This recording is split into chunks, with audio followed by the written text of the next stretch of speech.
대한민국 근현대사를 성경적 세계관으로 알리고 전하는 대한역사문화원의 한국 근현대사 바로 알기 특강입니다. 자유를 위해 부름받은 사람 세 번째 이야기. 대한민국 건국의 밑그림 기독교 입국론입니다. 한성 감옥에서 이승만은 철저한 지도자 훈련 코스를 이수하는 중입니다. 그 시작이 기독교 개종이죠. 이 놀라운 사건 이후 이승만은 세상을 보는 안목이 달라졌습니다. 그리고 그의 꿈도 완전히 달라졌죠. 주자 성리학의 가르침이 세상 전부인 줄 알던 어린 시절, 충신이 되는 것이 그의 꿈이었다면 기독교인이 되고 난 후 그의 꿈은 너무나 위대한 것으로 바뀌어 있었습니다. 그것은 바로 하나님의 말씀대로 통치되는 위대한 나라, 그리고 자유와 평등이 지배하는 나라에 대한 꿈이었죠. 이승만의 이 꿈이 바로 기독교 입국론입니다. 한마디로 기독교가 기본이 되는 새 나라를 건국하자는 것이죠. 당시 대한제국은 유교적 세계관이 지배하는 나라였습니다. 나라가 망해가면서도 여전히 신분제의 벽을 넘지 못하고 무능하고 욕심 많은 왕에 정직한 척하지만 썩어 있는 선비들, 그리고 나라에 대해서는 무관심한 백성들, 이런 조건들이 모여 멸망이 코앞에 닥친 상태였습니다. 이런 상황에서 이승만은 하나님의 말씀대로 통치되는 나라와 자유와 평등이 지배하는 나라에 대한 꿈을 글로 정리하기 시작합니다. 그가 기독교 입국론의 당위성을 주장한 첫 번째 글이 바로 1903년 9월 우리나라 최초의 신학 잡지인 신학월보에 기고한 두 가지 편벽됨이라는 논설입니다. 이 글의 주제를 한 문장으로 요약하자면 거룩한 그리스도인은 거룩한 국민이 된다입니다. 두 가지 편벽됨의 내용의 일부를 살펴보겠습니다. 사람의 극히 어려운 지경은 곧 하나님이 감화시킬 기회라 하나니, 비교하건대 논고에 물이 마르고 뜨거워 고기가 살 수 없게 된 후에야 스스로 새 물길을 얻어 강과 바다를 찾아갈지라. 이 세상은 우리의 잠시 사는 논고물이라. 다소 태평 안락한 데 사는 사람들도 바다같이 영원히 마르지 않을 생수를 찾기에 게으르지 않건대, 하물며 이 물이 마르고 흙탕되는 도탄 중에 들어 어찌 새 물줄기를 찾지 아니하리요. 옛날 문체라서 다소 이해하기가 쉽지는 않습니다. 사람에게 오는 위기가 하나님을 만날 가장 적기라는 말로 시작하는 이 문장은 논에 사는 물고기를 비유로 위험에 처한 사람이 어떻게 해야 할 것인지를 말하고 있습니다. 논에 물이 마르기 시작하면 물고기는 본능적으로 물이 많은 곳으로 이동하게 됩니다. 이 세상도 마치 그와 같아서 위기에 처해 있는 사람이라면 당연히 살 길을 찾아야 하지 않겠는가라는 말이죠. 그러면서 그 살 길이 바로 예수교, 즉 기독교라고 말합니다. 대한 사람의 새 물줄기는 예수교회라. 이 교회가 날로 흥왕함은 더 말할 것 없으려니와 아직까지도 저 불쌍한 사람들을 다 기회를 주어 우리와 같이 생활샘으로 나오지 못하게 함은 실로 다 우리 믿음이 부족함이요 사랑이 부족함이라.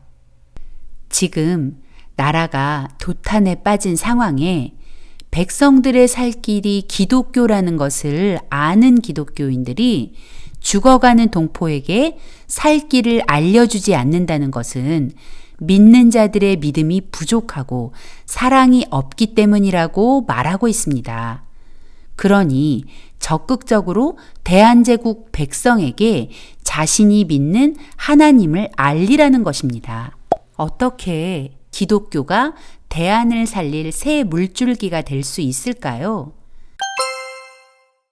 하나님은 하나님의 백성들에게 세상에서 소금과 빛처럼 행동하라고 하시기 때문입니다. 소금과 빛이 된다는 것은 적재적소에 필요한 존재가 되는 것, 더 나아가 나를 통해 세상을 이롭게 하는 삶을 사는 것입니다. 이것이 바로 기독교 정신입니다.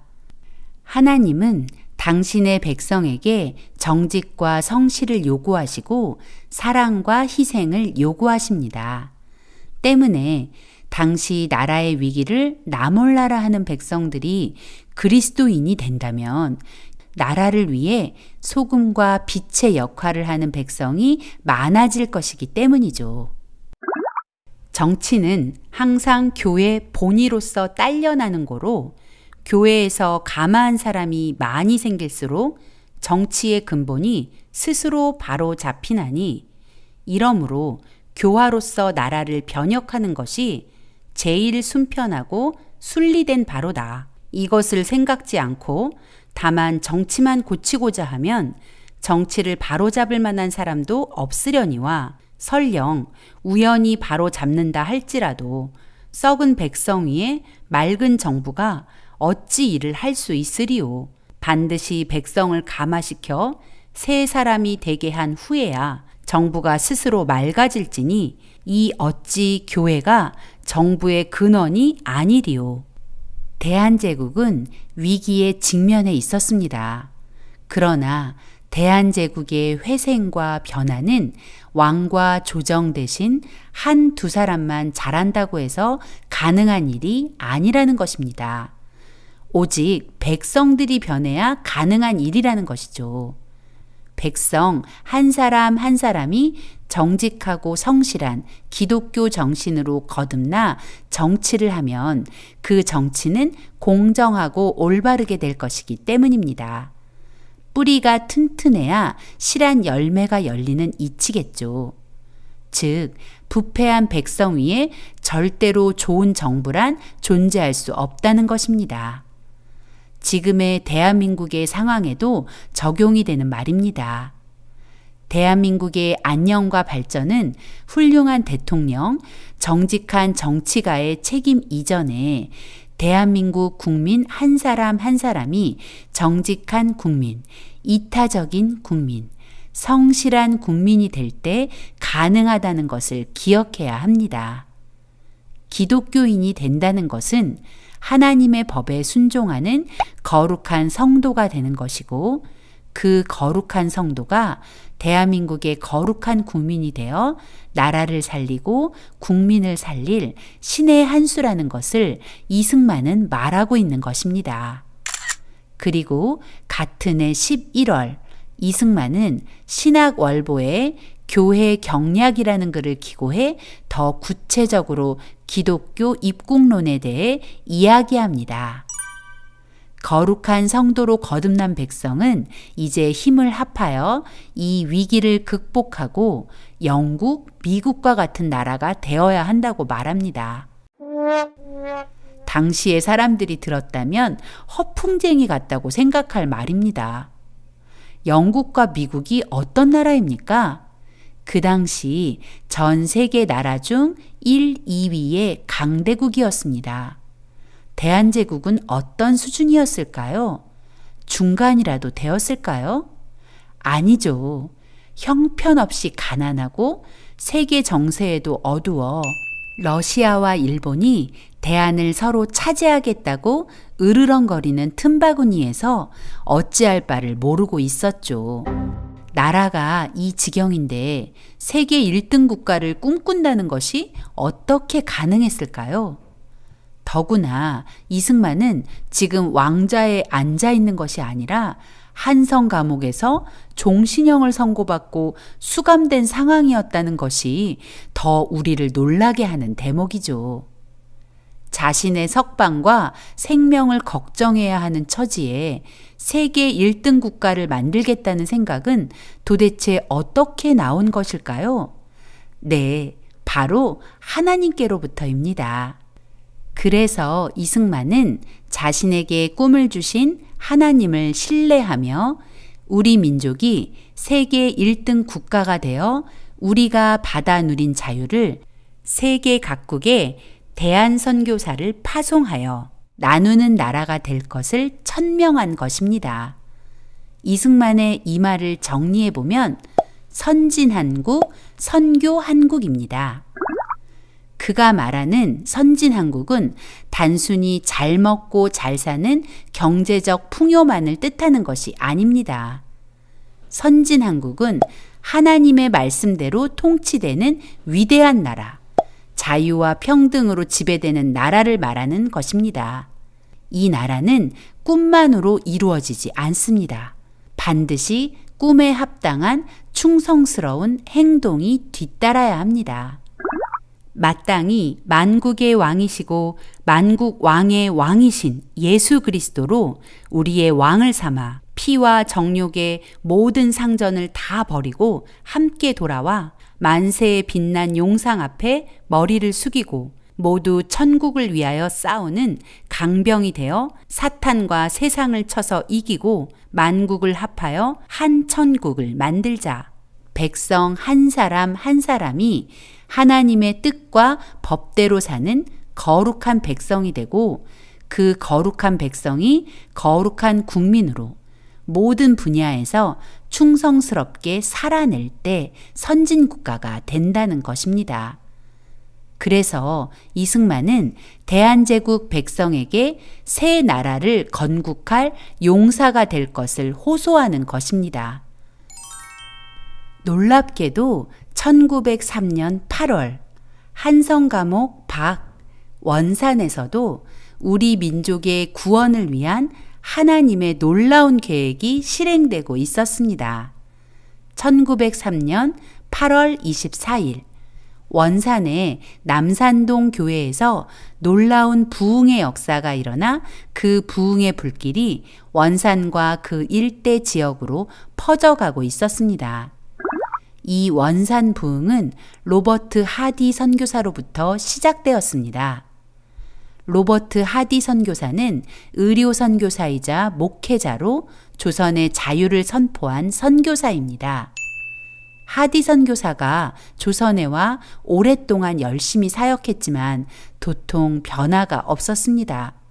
오히려 늘 실패를 경험해야 했죠. 하디 선교사의 마음은 점점 조선 사람에 대한 원망으로 가득해졌습니다. 조선 사람들은 게으르고 형편없는 사람들이야. 조선 사람들 때문에 나의 사역이 실패한 거야. 하디 선교사가 점점 지쳐가던 어느 날 중국에서 사역하던 여러 명의 여성 선교사가 의화단 사건을 피해서 원산으로 피난하게 되었습니다. 여성 선교사들은 원산에서 머물며 기도 부흥 집회를 계획하고 말씀을 전할 강사로 로버트 하디 선교사를 초청하게 되었죠. 드디어 집회 당일 로버트 하디 선교사가 말씀을 전하는 시간이 되었지만 그는 입을 열지 못한 채 계속 서 있어야만 했습니다. 하디 선교사는 하나님께 도움을 요청했습니다. 그리고 그가 받은 응답은 회개하라는 것이었습니다. 너의 죄 때문에 조선 사람들이 하나님을 바라보지 않는 거였어. 네가 회개해야 해. 하디 선교사는 즉시 하나님 앞에 회개했습니다.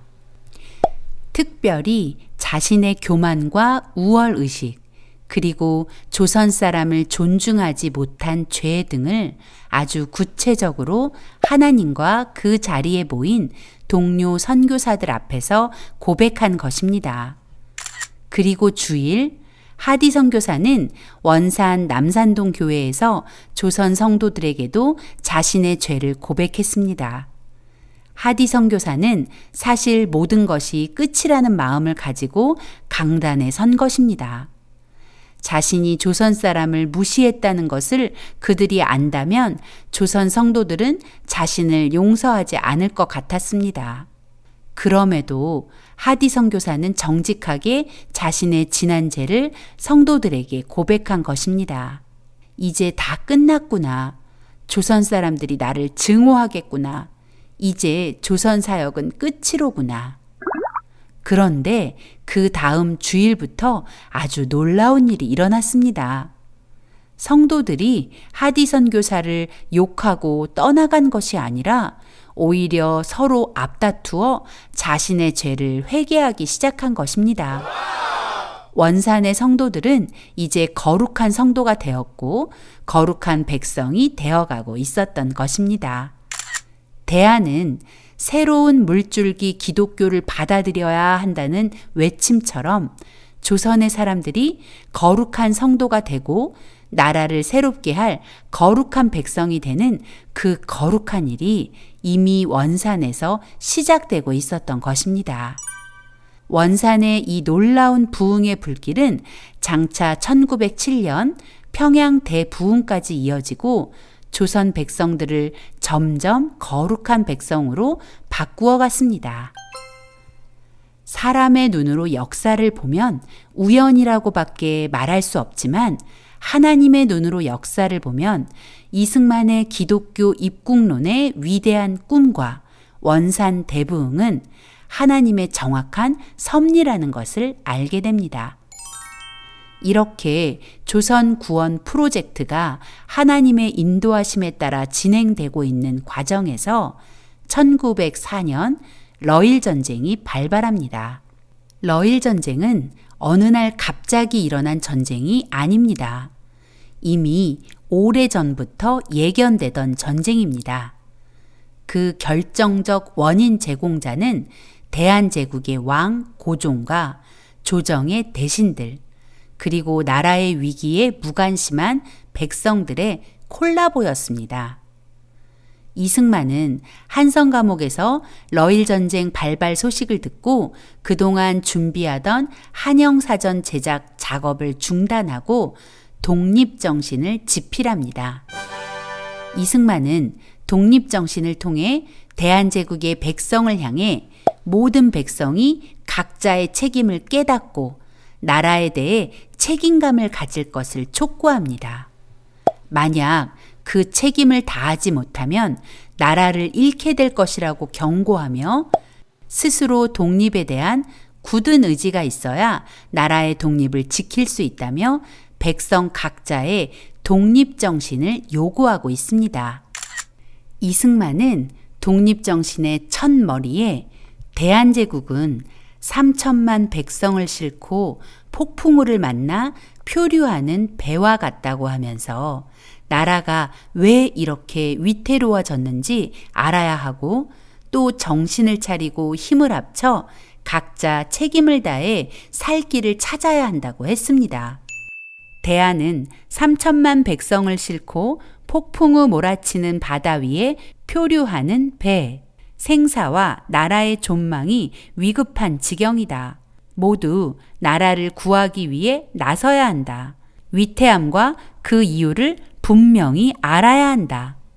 이승만은 이 위급함에서 벗어나기 위해 백성 각자의 독립정신을 강조하는 것입니다. 그리고 결론으로 독립을 지키기 위해 반드시 지켜야 할 6대 강령을 발표하여 대한제국 백성들이 실천하기를 촉구합니다. 6대 강령을 살펴보겠습니다.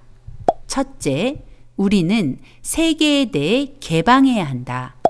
둘째, 새로운 문물을 자신과 집안과 나라를 보전하는 근본으로 삼아야 한다. 셋째, 외교를 잘해야 한다. 넷째, 나라의 주권을 소중히 여겨야 한다. 다섯째, 도덕적 의무를 소중히 여겨야 한다. 여섯째, 자유를 소중히 여겨야 한다는 내용입니다. 그리고 이렇게 결론을 맺습니다. 세계 문명국 사람들이 기독교를 사회의 근본으로 삼고 있으며 그 결과 일반 백성들까지도 높은 도덕적 수준에 이른 것이다. 지금 우리나라가 쓰러진 데서 일어나려 하며 썩은 곳에서 싹을 틔우고자 애쓰고 있는데 기독교를 근본으로 삼지 않고는 온 세계와 접촉할지라도 참된 이익을 얻지 못할 것이다. 신학문을 아무리 열심히 배워도 그 효력을 얻지 못할 것이며 외교를 위해 아무리 힘써도 돈독한 관계로 발전하지 못할 것이다. 나라의 주권을 소중히 여겨도 서양의 앞선 나라들과 대등한 지위에 이르지 못할 것이며 도덕적 의무를 존중해도 사회 기풍이 한결같지 않을 것이며 자유를 소중히 여겨도 자유의 한계를 몰라 어려움에 직면할 것이다. 그러므로 우리가 기독교를 모든 일의 근원으로 삼아 자기 자신보다 다른 사람을 위해 일하는 자가 되어 나라를 한마음으로 받들어 우리나라를 영국과 미국처럼 동등한 수준에 이를 수 있도록 최선을 다해야 할 것이다. 독립정신은 모두 50개의 주제로 구성되어 있습니다. 이 책에서 이승만은 독립과 관계된 다양한 내용들을 정리해 놓았습니다. 조선을 둘러싸고 있는 주변 정세, 일본과 러시아, 중국의 의중, 어떻게 하면 우리 민족이 살아남을 수 있는지, 그리고 애국심의 중요성과 나라가 망하면 백성도 그 화를 면할 수 없기에 목숨을 걸고 나라를 지키자고 호소했습니다. 또 우리 민족이 민주주의로 전향할 것과 서양 문물을 배우고 실력을 키워서 부강한 나라를 만들자는 내용입니다. 그러나 기독교를 이 모든 일의 근본으로 삼지 않는다면 우리가 원하는 목적을 이룰 수 없다는 것을 선지자처럼 선포한 것입니다. 즉, 독립정신이 강조하는 결론은 우리가 나라의 위기에 책임을 지고 나라를 지켜내기 위해서 우리는 동양 최초의 기독교 국가를 만들어 선진왕국과 선교왕국의 사명을 감당해야 한다는 것입니다. 1904년 쓰여진 이승만의 독립정신은 오늘의 우리에게도 여전히 유효합니다. 대한민국 역시 아주 위험한 지경에 처해 있습니다. 이 위기는 어떤 특정한 사람만의 책임이 아닙니다. 바로 나의 책임이라는 것을 인정해야 합니다. 그리고 대한민국 국민으로서의 책임감과 사명감을 가져야 합니다. 그리고 그 사명감은 거룩한 하나님의 백성이 될 때만 감당할 수 있다는 것을 기억해야 합니다. 한성 감옥에서 이승만이 꿈꾼 기독교 입국론의 위대한 꿈은 어떻게 되었습니까? 그 꿈은 절대 허망한 꿈이 아니었습니다. 그 위대한 꿈은 오늘의 대한민국을 만들었습니다. 경제적으로만 봐도 2018년 현재 대한민국은 1인당 GNI가 세계 11위나 되는 나라입니다. 대한민국 국적을 가진 사람이 1년 동안 벌어들인 수입의 1인당 평균이 3,478달러, 원화로 환산하면 3,478만 원인 나라가 된 것이죠. 그러나 안타깝게도 2022년 현재 우리나라의 1인당 GNI는 13단계 하락한 24위입니다. 선진왕국 대한민국은 세계 각국의 선교사를 파송해서 우리가 받아 누리는 자유를 다른 나라에 전달하는 선교한국의 꿈도 이루었고, 이제 우리에게 남은 사명은 북한의 자유를 선포하고 북한에 억류된 우리 형제와 자매를 자유케 하는 것이죠. 이승만은 한성 감옥에서 기독교가 무엇이고 민주주의가 무엇인지 확실하게 이해했습니다. 기독교는 자유민주주의의 핵심 가치라는 것, 또 자유민주주의는 기독교의 정치적 표현이라는 것이죠. 이승만의 기독교 입국론은 대한민국 건국의 밑그림이라는 사실, 기독교 입국론의 핵심은 거룩한 성도가 거룩한 국민이 된다는 것. 그리고 그 거룩한 국민이 하나님의 말씀대로 통치되는 나라를 위해 각자의 맡은 바 사명을 감당할 때 자유를 누리고 그 자유를 확산할 수 있다는 것을 잊지 말아야겠습니다.